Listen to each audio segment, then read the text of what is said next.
निलेश भाऊ, आपण नशिराबाद टोल नाक्यावर संबंधित अधिकाऱ्यांची चर्चा केलेली आहे. त्या चर्चेचा विषय काय होता? जय महाराष्ट्र. गेल्या काही बऱ्याच दिवसापासून काही कार होल्डर्सवाल्यांच्या काही कंप्लेंट्स येत होत्या की नशिराबाद टोल नाक्यावरती गाडी जात नसताना देखील तिथे टोल कापला जातो आहे. या उद्देशाने आज आम्ही एक गाडी होल्डर आमचे सुनीलभाई परदेशी यांची गाडी घेऊन तिथे गेले. ते काल रावेरला असताना देखील त्यांचा टोल कापला गेला.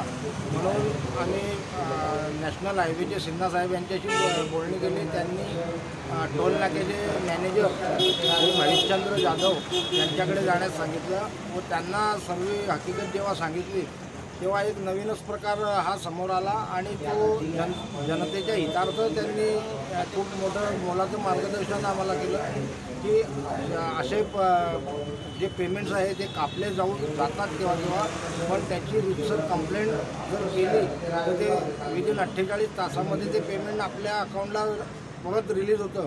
त्यांनी एक टोल फ्री नंबर दिलेला आहे 1033 म्हणून.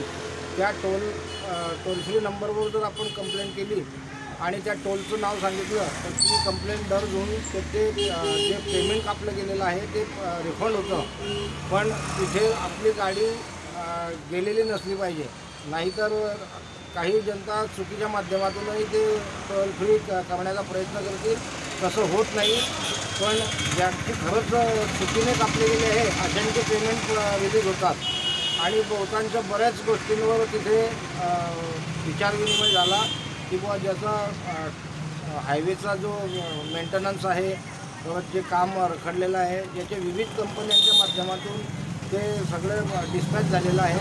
येत्या पुढील काळामध्ये या बाकीच्या विषयांवरही आम्ही आवाज उठवूच व आज जो दिलासा जाधव साहेबांनी दिला तो खूप महत्त्वपूर्ण होता. जय हिंद, जय महाराष्ट्र.